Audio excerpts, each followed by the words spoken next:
Operation Ramulu Muskan అయిపోయినట్టు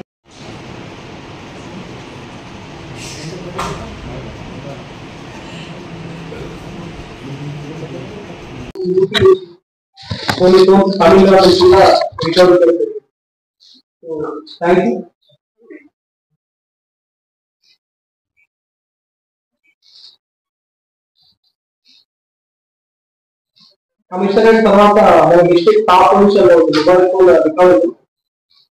public ఏంటంటే mobile phones జాగ్రత్తగా పెట్టుకోవాలి. అండ్ అదే సేమ్ మొబైల్ ఫోన్స్ తక్కువ తీసుకొని లోకల్ ఫోన్స్ ఉన్నా కూడా మీరు దాన్ని ఇమీడియట్ గా మాకు రిపోర్ట్ చేయండి. లేదంటే అవి యాంటీ సోషల్ మీడియా దొంగలు యూస్ చేసేసి దాన్ని మిస్యూజ్ చేసే అవకాశం ఉంది. సో ఐ కన్వర్ట్ ఈ టీమ్ అంతా కూడా మన జిల్లాలో 3862 ఫోన్లు పోగొట్టుకున్న ఫోన్ రికవరీ చేయడం జరిగింది. సో ఈ రోజు మనం ఒక 150 ఫోన్లను రికవరీ చేసి వాళ్ళని పబ్లిక్ కి హ్యాండ్ ఓవర్ చేయడం జరుగుతూ ఉంటుంది. ఈ టోటల్ ఆపరేషన్ విధి విధానాలు ఆల్రెడీ కూడా మనము ఒక పీపీటీ ప్రెజెంటేషన్ లో పబ్లిక్ డొమైన్ లో పెట్టడం జరిగింది. మొబైల్ పోయిన వెంటనే కూడా ఇమ్మీడియట్ గా సిఆర్ పోర్టల్ లో దాన్ని రిపోర్ట్ చేస్తే అది మాకు ట్రేసబిలిటీ రిపోర్ట్ గా వచ్చేస్తే ఇమ్మీడియట్ గా దాన్ని రికవరీ చేసే అవకాశం ఉంటుంది.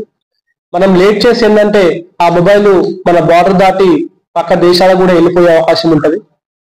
ఈ మొబైల్స్ చిన్న మొబైలే కదా అని ఎవరు కూడా వదిలిపెట్టద్దు.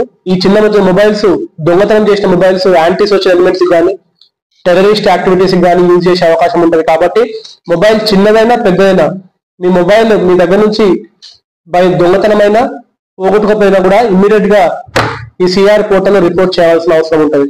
సో ఈ 157 మొబైల్ ఫోన్స్ వర్త్ 25 lakhs మనం ఇవాళ రికవరీ చేయడం జరిగింది. మనము స్పెషల్ టీం మన జిల్లాలో ఏర్పాటు చేసుకున్నాము ఈ సంవత్సరం మే నెలలో. అది ఏర్పాటు అయినప్పటి నుంచి సుమారు 938 మొబైల్ ఫోన్స్ రికవరీ చేయడం జరిగింది ఇప్పటి వరకు కూడా. అండ్ ఇంకా టీం వర్కౌట్ చేస్తా ఉంది. ఇంకా కూడా కొన్ని మొబైల్ ఫోన్స్ వచ్చే అవకాశం ఉంది. So I congratulate entire team. ఈ ఎంటైర్ టీమ్ కూడా చాలా ఎక్సలెంట్ వర్క్ చేస్తారు. ఒకసారి టీం అంతా కూడా రండి.